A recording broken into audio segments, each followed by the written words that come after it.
একটা ঈদ তো শুধুমাত্র গার্লফ্রেন্ড ওরিয়েন্টেড না, সেজন্য আলাদা দিবস আছে। একটা ঈদ তো আসলে পুরো ফ্যামিলির প্রত্যেকটা মেম্বার ঘিরে। তো আমার কাছে মনে হয় যে ওই দায়িত্ববোধের জায়গাটা আমাদের টিম ফিল করে, এবং আমার গল্প বলার ক্ষেত্রেও আসলে ফিল করি। ছবি তো তোলাই যায়, কিন্তু তারা যে মুখ দিয়ে যে দোয়াটা দিচ্ছেন, এটাই আমার কাছে মনে হয় যে অনেক সম্মানের। আমি গল্প নির্ভর কাজের সাথে নিজেকে এন্ডোর্স করতে চাই।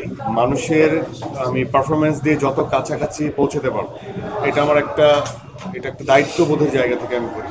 আমরা যদি প্ল্যাটফর্ম ওয়াইজ বলতে চাই, তাহলে প্রতিটা গল্পই সিনেমা, প্রতিটা গল্পই ওটিটি, বা প্রতিটা গল্পই নাটক। সো এটাকে আলাদা আলাদা সংজ্ঞায়িত করে হচ্ছে বাজেট বা প্ল্যাটফর্মের কারণে। সো আমার কাছে মনে হয় যে আমি সবসময়ই সুরঙ্গের সময়ও চেয়েছি, এবারও আমার একটা চাওয়া যে আমি মানুষের জীবনের ঘটে যাওয়া ঘটনা বা তারা যেভাবে এক্সপিরিয়েন্স করে, খুব কাছাকাছি থেকে চরিত্রগুলোর কাছাকাছি মিশতে পেরে এভাবে একটা গল্প করতে চাই, এভাবে একটা গল্প বলতে চাই। আপনি কেউ বলতে পারবেন না যে কোনো চরিত্রের জার্নি নেই। প্রত্যেকটা চরিত্রের একটা জার্নি আছে, গল্পের সাথে তাল মিল আছে, এবং একসাথে আমরা দাগি হয়ে উঠেছি। কুশলীর চরিত্রটা যে নবাগত, ওর হাতে করি হলো সিনেমাতে, ও যে কি দুর্দান্ত পারফরমেন্স করেছে খুবই ন্যাচারাল জায়গা থেকে।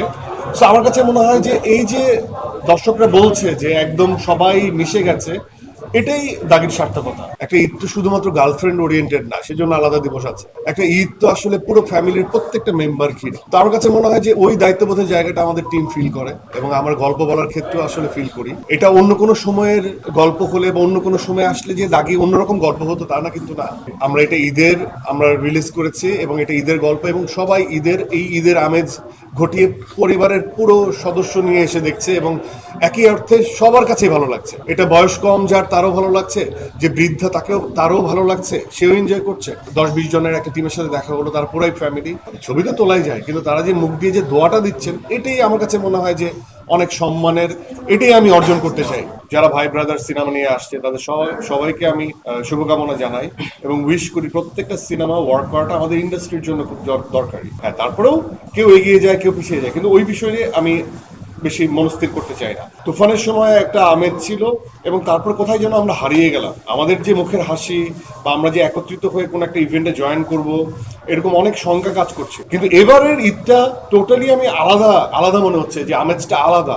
এত মানুষ এক্সপিরিয়েন্স করতে আসছে মুভি, তো এটা তো আমার কাছে মনে হয় যে এটা তারাও সাধুবাদ, তারাও অ্যাপ্রিসিয়েশন ডিজার্ভ করে, যারা দেখতে আসছে তাদের সময় বের করে ফ্যামিলি নিয়ে। সুরঙ্গের পর দাগ লাগানোর যে চেষ্টা, সেটা 2 বছর ধরে চলছে।